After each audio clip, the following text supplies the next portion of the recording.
First, how big is the place? Which one is? The hospital, yeah.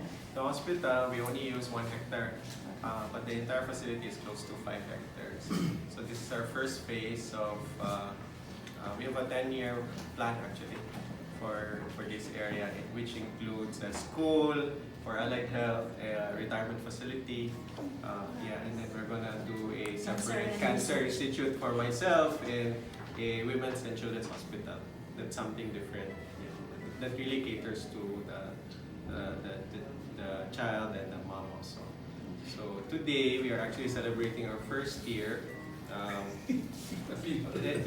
Our first year. So the conceptualization, just a little background, 6 years ago. So when I don't know if you know the background story about the hospital. You know why it's named ARC? It's actually due to our late grandfather na si Arcadio Alegrado. So when he was diagnosed with a terminal illness, I was still in Singapore. So I flew in and then I saw him and then I said, kaya pa man nato ni siya na maayo ba? Okay, without a facility at that time here in Cebu. So we chartered him to Singapore and then we treated him. He was able to survive very long. And then when his experience there, he stayed there for almost 2 months. And his experience really changed his perspective about the healthcare in the Philippines. He said that itong mga Pinoy ba, mga Filipinos deserve international standard healthcare. So we conceptualized it, and initially cancer center lang unta, like a smaller facility. But then when we did a feasibility study within the area, daghan man tawag mga need yun sa industrial health, ato ang mga bata, mga maternal, nagay need ba? So that's why the general hospital nato siya. So unfortunately he's not here to but I hope he's really happy about that. Okay, it was really successful. Ato ang standard of care is really at par with international standards. Very affordable rates also, if you notice. So if you, I think you have seen the facility, no? So the wards are really kung mugawas mo, abroad mo, ito pareha gyud iyang set up. Paglimpyo, tanan sa gawas. So, international standard yun siya, pero affordable siya for the Filipinos. So, then we opened today our dialysis facility as well as our blood bank. It's not easy to have a blood bank. Only a few hospitals are given a DOH license for blood bank. The main reason is that there's really a need and it has to be processed properly. So, Dr. Loreche is our pathologist and our administrator also would know how difficult it is to get, and we are actually given that opportunity by DOH na okay, what may dugo good, lisod kayo pa yung tao ng dugo. So at least kung nanay blood bank within the area, makater na yun nato ang within the area. Just imagine kung nanay mag-dengue, mag-bleeding, mag-opera, mag-bleeding, you have to get your blood from the city. So cross pa ka sa kuhan. So it's here na, so okay na kita. Sa patong pula. So ano lang, well, with our further expansions of the hospital, we intend to have a mini heart center here also. yes. Yeah, because we believe that there are 3 diseases that we need to cater to. Aside, but number 1 is cardiovascular pa rin, lifestyle pa rin mayor. And so if we can have that heart center here, right here in Mactan, no? Here where ARC is located, then I think that will answer the needs of our patients. When is that possible? We're in the process now of trying to gather our specialists and talking to them. As a matter of fact, I have a meeting with them tomorrow, I think. So we are already in the early stages of conceptualization. Just to clarify, ARC Hospitals is the only hospital here in Lapu-Lapu that has a dialysis center? No. Okay. The other one has it, and there are freestanding Facilities dialysis also. It's the blood bank that that's something unique. Okay. Yes. But the dialysis kasi is essential in a hospital setting, primarily because if we have patients who are admitted in the ICU, patients who are in the wards that will require dialysis, then at least we don't have to transfer them. Also, I noticed that there are 5 chairs, including the one that has a sliding An door. isolation. That's an isolation unit because there are patients that are positive for hepatitis B. Correct. And we cannot have them use the same machine as as the general population negative for hepatitis B. So how many sessions in a day do you? We can cater for you know that one dialysis That's session 4 can hours. be Correct. around 4 hours. Yeah. So if we open from 8 to 5, at least 2 patients per day per machine can be catered to. But that is just the beginning, and we look forward to having a building that is separate purely for dialysis. So ARC is just making it, do it slow, baby steps, until such time that we will be able to see what the hospital and the community really needs. Really needs, yeah.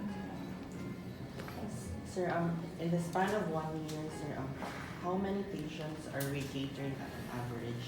So, you'll be amazed that in our OPD visits, maabot kami tag 1,500 visits in a month. And then we are already 73% occupancy in terms of our inpatient. So, daghan-daghan kita na-serve in the span of a year. Times 12 lang na. Nakadaghan o more than 12,000. In our fact, naman tayo ko na sheet na tayo statistics. That's even more. Okay, today lang daan, as we are doing this, I'm seeing patients also. I have patients admitted, I have patients doing biopsy and on. So we are happy that we are able to cater to a lot of patients here in Lapu-Lapu. And I think our standard is really good that they don't really have to go to the city namin, our Lapu-Lapu citizens. By the way, we are giving 100 free na eyeglasses, reading glasses to our mostly catered to the senior citizens.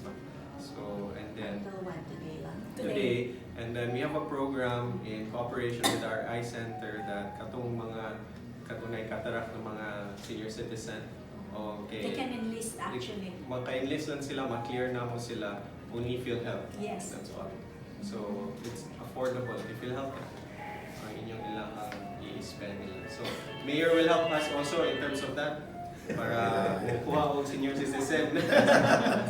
Oh, Yeah, I think hindi lang siguro Lapu-Lapu because at one time I was anointing the sick. From that patient was coming from Bohol. yes. There are also patients coming from Bohol because Itapi is very near Cordoba. Correct. So, we have They bring their Actually, patients. that's one Oh. of our plans, Mayor. Na since there's going to be a bridge there that is going to be, that's ongoing yet, that should finish sometime in 2021 or 2022. I believe that one of our targets also for ARC is to be able to position itself there. And so that if we can have an acute care center there, then they can be immediately transferred here to ARC. So, for Lapu-Lapu yun. So we do have patients, going back to patients from Bohol, we do have patients from everywhere. Natay taga Negros, taga Leyte, taga Ormoc, mga anak. I also have patients coming in from Hong Kong, from Singapore, na mga Filipinos na Tourist destination. return sila. So 1/3, 30% kay foreigners Foreign kaya nationals. i-cater po also. And they like it because kuan yun, wala tayo separation na kay siya foreigner siya or local siya. I mean, everybody is treated na the standard way. So when will your blood bank be fully operational? Right now, if you saw, we are trying to install everything there. The moment DOH visits us, because everything is already in order, and we have already sent word to DOH Manila because we are going to be inspected by the headquarters now in Manila, not the local DOH. So once they have a schedule sometime next week, hopefully, then they give us the go signal to go ahead. But I believe that it will be given because we have completed all requirements. Then we will open that. We are very excited about this, Mayor, because we have our own pool of donors.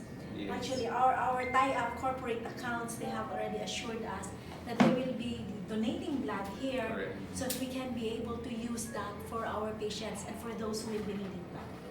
But you will still be welcoming outsiders to donate. Yes, Of we course, do. of We're course. open to it.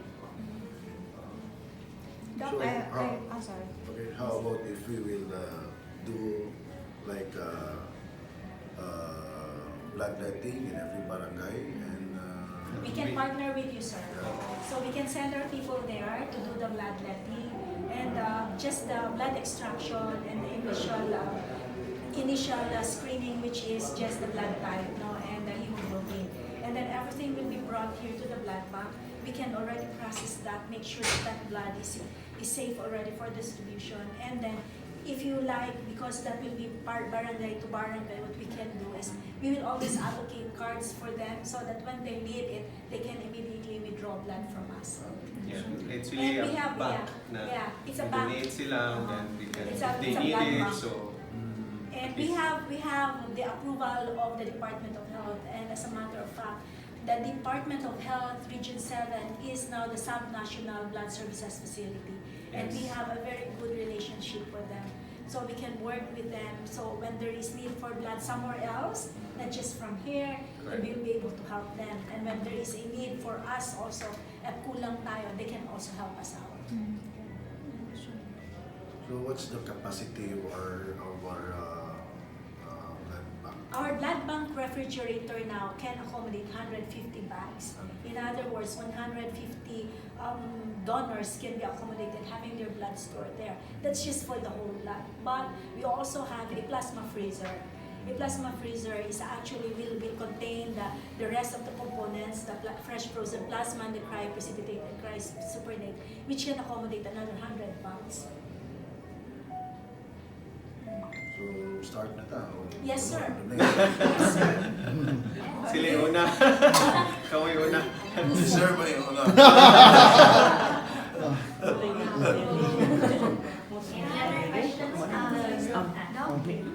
I remember during the opening because I was here. Yes, that- yes, I So know you her. mentioned that ARC is the first hospital na paperless. So how was it until now? So it was a struggle actually. We're still electronic and it's combination because the Philippine healthcare insurance, they require paper. So wala kaapas, Department of Health also, di sila kaapas. So nag-electronic na mi, ang DOH o PhilHealth paper pa. So I mean, sige may electronic, then we still have to print for them sa the report kaya they don't accept the electronic reporting man. So it's really a struggle. It's more of a, it's not about implementation or really available ang system there sa Philippines. Kaya man nato. It's kinahanglan po nato i-push ang ato government agencies but to catch up with the times. So more na itong challenge. Mayor, with ARC, Mayor, how does the medical industry contribute to the development of It's a very the big, city? it's a very big help no, to Lapu-Lapu City, especially Lapu-Lapu is growing. So the populations, the tourists, no, daghan na jud kaayo, no. So we are so very proud that we have this art that it's as international standard in terms of medical treatment. No? So now that, especially now, they're doing free services, libreng servisyo to our least fortunates, to those who are living in this place, no? The taga Agus, taga Maribago, no? And I'm so happy this morning because Dr. Regrado and Dr. Sarmento offered free operation for cataract, no, sa mga senior citizen. So lain na po ng balita para malipay ang atong mga senior citizen, which ART offers that to the Upunganos. So not only that, karon na we have already the blood bank. So dili namin maglisod na we will go to Cebu just to get blood, no. So we're here. So what we need is just to siguro tinabangay ni, we do kaning mga blood in every barangay, donation in every barangay, magkandang taana para katong mga manginahanglan panahon, we can serve them, we can give them, we can help them.